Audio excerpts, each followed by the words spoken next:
Halo semuanya, yuk langsung aja kita mulai bahasan visual kita hari ini. Kita bakal jalan-jalan menjalankan sebuah misi yang sangat penting.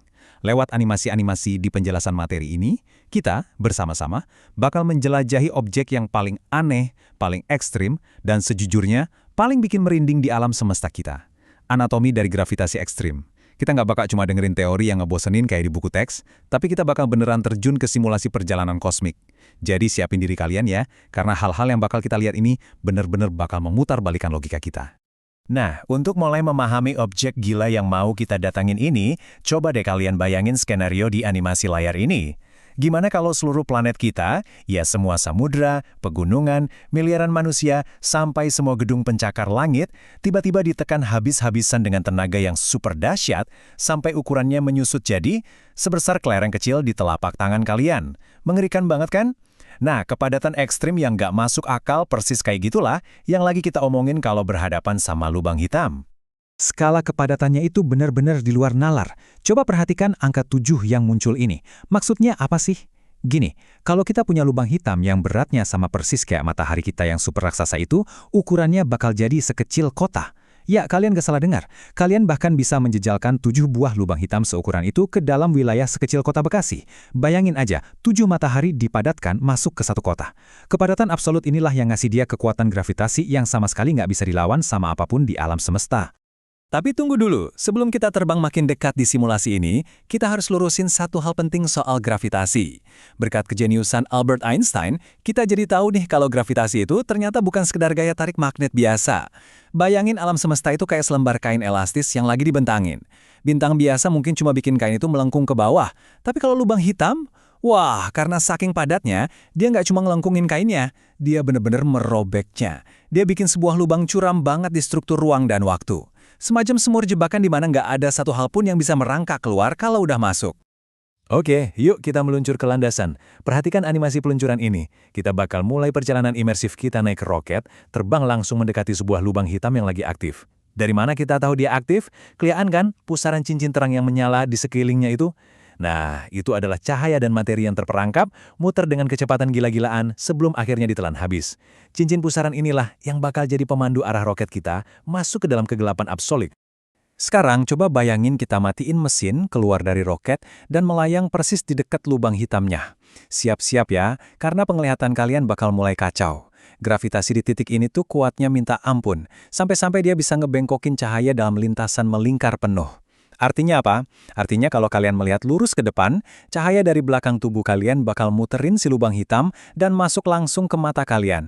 Yap, kalian benar-benar bisa melihat bagian belakang kepala kalian sendiri tepat di depan mata. Ini tuh fenomena optik yang paling bikin otak ngelek sealam semesta. Tapi yang lebih aneh lagi, itu yang terjadi sama hal paling mendasar, waktu. Coba beragikan perbandingan grafis ini. Waktu kita bergerak makin dekat ke lubang hitam, kita yang ada di dalam roket ngerasa detak jamnya biasa aja, normal. Tapi, coba putar teleskop dan intip lagi ke bumi. Wah, alam semesta di luar sana tiba-tiba bergerak kayak di fast forward, super ekstrim. Tahun demi tahun, dekade demi dekade di bumi lewat gitu aja, cuma dalam hitungan detik buat kita. Waktu kita melambat drastis karena ditarik sama gravitasi yang maha dahsyat ini. Terus gimana dong penampakan kita di mata orang-orang yang ngamatin dari bumi? Nah, pas roket kita ngelewatin titik tanpa harapan, atau yang sering disebut event horizon, orang di bumi nggak bakal lihat kita jatuh amblas ke dalam. Di mata mereka, perhatikan urutan ini.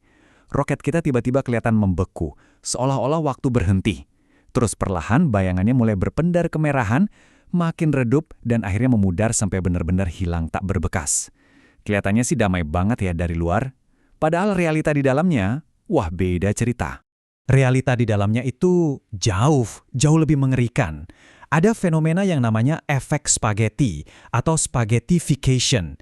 Gini ceritanya, kalau kita nekat masuk ke lubang hitam seukuran matahari, tarikan gravitasi di kaki kalian itu bakal jutaan kali lebih kuat daripada tarikan di kepala kalian. Hasilnya, tubuh kalian bakal ditarik paksa, diregangkan memanjang jadi satu garis partikel yang super tipis, persis kayak mie spaghetti. Jadi, kesimpulannya, masuk ke lubang hitam ukuran kecil itu adalah ide yang sangat-sangat buruk. Berhubung kita masih pengen bertahan hidup lebih lama di simulasi bahasan visual ini, mending kita ubah haluan misi kita deh. Kita ganti target ke lubang hitam supermasif yang letaknya ada di pusat galaksi Bima Sakti. Karena saking gedenya ukuran si raksasa ini, tepi luarnya alias event horizon-nya itu jauh lebih landai. Kita bisa masuk ke sana tanpa harus berubah jadi spaghetti dulu, tapi jangan seneng dulu. Begitu kita ngelewatin batasnya, arusnya cuma bakal bawa kita ke satu arah, jatuh terus ke bawah, tanpa ada jalan pulang. Rasain deh ngerinya urutan kejadian pas kita meluncur turun di animasi ini. Kita tuh ibarat lagi kesedot pusaran air raksasa, terseret dan sama sekali nggak bisa ngelawan. Terus kalau kita iseng nengok ke atas ke arah pintu masuk tadi, seluruh alam semesta di luar sana, miliaran bintang dan galaksi itu bakal kelihatan menciut, meredup jadi satu titik cahaya kecil sampai akhirnya padam total. Dan di ujung jurang kegelapan ini, kita bakal menghentam suatu titik di mana kepadatannya mencapai tahap tak terhingga dan semua partikel kita nyatu begitu aja sama kegelapan absolut. Tapi tunggu! Semua skenario horor tadi, itu asumsinya kalau lubang hitamnya diam ya. Padahal nyatanya, alam semesta nyimpan rahasia yang jauh lebih gila. Hampir semua lubang hitam itu nggak ada yang diam. Mereka berputar kenceng banget, ibarat gasing kosmik raksasa yang lagi ngamuk. Dan pas mereka mutar dengan kecepatan yang nyaris nyamain kecepatan cahaya, mereka ikut ngedrag atau menyeret seluruh struktur ruang dan waktu di sekitarnya. Jadinya, tercipta semacam badai pusaran ruang angkasa, di mana kalian butuh energi dan kecepatan yang super luar biasa cuma buat nggak ikut terseret ke dalam. Lantas, kalian mungkin mikir, dari mana sih asal-muasal monster-monster kosmik ini? Jawabannya ada di angka 20 ini. Lubang hitam reguler itu lahir dari sisa kematian sebuah bintang raksasa dalam ledakan supernova. Tapi, nggak sembarang bintang bisa jadi lubang hitam. Bintang itu minimal dan mutlak harus punya massa 20 kali lebih berat dari matahari kita. Nanti, pas bahan bakarnya habis, dia bakal runtuh karena beratnya sendiri, meledak hebat dan menyisakan inti super padat yang akhirnya jadi lubang hitam. Nah, pemahaman kita soal ukuran bakal langsung hancur berantakan kalau lihat tabel perbandingan di animasi ini. Kita mulai dari ukuran standar matahari kita, lalu lompat ke lubang hitam supermasif di pusat Bima Sakti yang ukurannya raksasa. Terus, lompat lagi ke objek kolosal yang fotonya pertama kali berhasil kita tangkap. Dan puncaknya, ada lubang hitam terbesar sejagat raya yang masanya benar-benar di luar nalar kita. Skala gargantuan yang supermasif kayak gini tuh bikin bingung para ilmuwan, karena secara teori seharusnya nggak mungkin ada di alam semesta kita yang hitungannya masih relatif muda ini.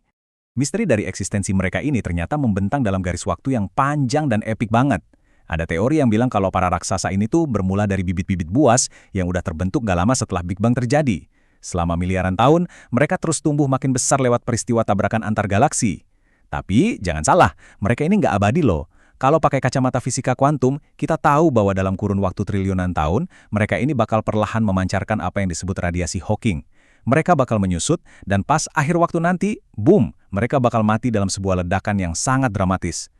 Tapi kematian lubang hitam ini justru ngelahirin satu pertanyaan monumental, yang bisa kalian baca di layar ini. Kalau si lubang hitam ini kerjanya nyedot segala hal, terus suatu hari nanti dia menguap dan lenyap, lantas apa kabar sama informasi dari benda-benda yang udah terlanjur diatelan? Ini yang namanya paradoks, dan ini benar-benar menabrak hukum fundamental fisika kuantum yang bilang kalau informasi di alam semesta itu nggak bisa dimusnahkan. Apakah informasi dari masa lalu bisa kehapus permanen? Wah, ini masih jadi salah satu perdebatan paling panas di kalangan ilmuwan jenius dunia saat ini. Menjatuhkan bom nuklir atau nabrakin dia sama lubang hitam lain, nyatanya cuma bakal bikin dia makin raksasa. Terus, adakah sesuatu yang bisa ngalahin atau ngentiin monster ini? Nah, yuk kita kenalan sama kebalikannya secara teori matematika, lubang putih. Kalau lubang hitam itu jurang maut yang menelan semuanya, entitas teoretis ini justru ibarat mata air ekstrim yang dengan brutal memuntahkan materi dan energi keluar. Dia menolak apapun yang mencoba masuk. Mungkin, ya mungkin aja, benda aneh inilah satu-satunya kekuatan di alam semesta yang sanggup berhadapan langsung sama si lubang hitam. Tapi tahu nggak apa yang paling merinding dari perjalanan liar kita kali ini? Semuanya ini bukan murni fiksi, teman-teman. Kisah ini berakar dari realitas pencapaian luar biasa umat manusia. Semuanya berawal cuma dari coretan rumus matematika Einstein di selembar kertas. Terus dibuktiin pelan-pelan sama ilmuwan lain lewat surat menyurat, sampai akhirnya kita manusia berhasil merangkai jaringan teleskop raksasa seukuran bumi cuma buat motret wujud objek gelap ini buat pertama kalinya. Benar-benar bukti kegigihan manusia yang nggak ada matinya ya. Jadi pada akhirnya, visual-visual gila yang ada di pikiran kalian tadi, waktu yang tiba-tiba membeku, ruang angkasa yang robek, sampai ada spaghetti kosmik, itu emang kedengarannya lebih aneh dan gak masuk akal dari film fiksi ilmiah paling keren sekalipun. Kayak kutipan yang bisa kalian baca ini, kenyataannya ini adalah sains murni, fakta alam semesta yang benar-benar lagi terjadi di atas kepala kita saat ini juga. Kira-kira misteri liar dan mengerikan apa lagi ya yang diam-diam bersembunyi dalam deretan rumus matematika kita, nunggu buat difoto dan dibongkar? Teruslah bertanya, rawat rasa penasaran kalian, dan sampai jumpa di penjelasan visual seru kita berikutnya.